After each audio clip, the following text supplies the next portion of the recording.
পেট ভরে ভাত খেতে মাছ মাংস লাগে না, মন মতো শাক শুটকি ভর্তা রান্নাও যদি হয় তাহলে পেট ভরে তৃপ্তি সহকারে খাওয়া যায়। রান্না করাটা মানুষের অনেক বড় গুণ। অনেকে বড় মাছ মাংস রান্না করেও মানুষের মন জোগাতে পারে না, আবার অনেকে ভর্তা শুটকি খাইয়েই মানুষের মন জয় করে নেয়। আসসালামু আলাইকুম, কেমন আছেন সবাই? লাইফ অফ পুনম থেকে আমি পুনম আপনাদের সাথে শেয়ার করব আমার প্রতিদিনের রান্নার ছোট্ট একটা ব্লগ। আজ আমি শেয়ার করব শুটকি তরকারি আর পেঁপের অনেক মজাদার একটা রেসিপি। প্রথমে আমি রান্না করব শুটকি তরকারি। এর জন্য আমি মূলা, বেগুন, আলু, পেঁয়াজ, কাঁচামরিচ আর নিয়েছি বাঁশপাতার শুটকি।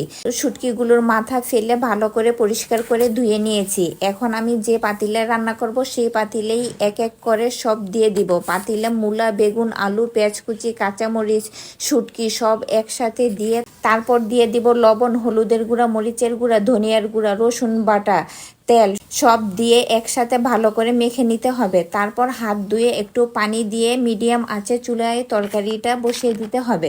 আর কিছুই করতে হবে না, শুধু একটু পর পর এসে নেড়ে দিতে হবে। অনেকে মূলা পছন্দ করে না, আর মূলা দেখলে আমার কিনতে ইচ্ছে করে শুধু শুটকি খাওয়ার জন্য। আবার মূলার পেঁয়াজও আমার কাছে অনেক ভালো লাগে। আবার মূলা দিয়ে ছোট মাছ রান্না করলেও খেতে অসাধারণ লাগে। এই রান্নায় আমি আর কোনো পানি দিব না, শুরুতেই আমি যে পানি দিয়েছি তাতেই হয়ে যাবে।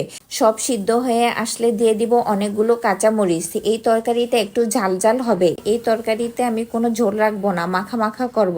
তেল উপরে বেশি উঠলে বেশি করে ধনেপাতা দিয়ে নামিয়ে নিব।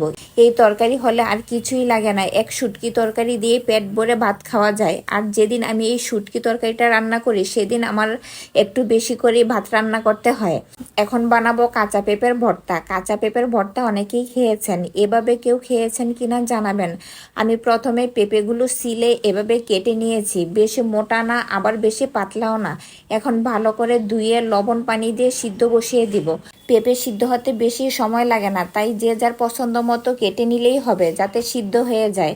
আমি পানির পরিমাণ এমনভাবে দিয়েছি যাতে এই পানি দিয়েই একদম সিদ্ধ হয়ে যাবে, আর যাতে পানি দিতেও না হয় আবার পানি ফেলে দিতেও না হয়। এই তো পেঁপেগুলো নরম হয়ে শুকিয়ে গেছে। পানি শুকিয়ে গেলে এই পাতিলেই গরম থাকা অবস্থায় মথে নিব যাতে একদম মিহি হয়ে যায়। আমি সবগুলো পেঁপে একদম ভর্তা করে নিয়েছি। এখন একটা প্যানে তেল দিয়ে দিব।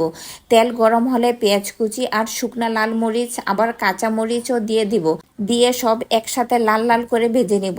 লাল করে পেঁয়াজ আর মরিচগুলো ভাজলে ভর্তার কালারটা অনেক সুন্দর হয়। এখন আমি সিদ্ধ করে রাখা পেঁপেগুলো দিয়ে নাড়বো আর ভাজবো, একটু লবণ দিব।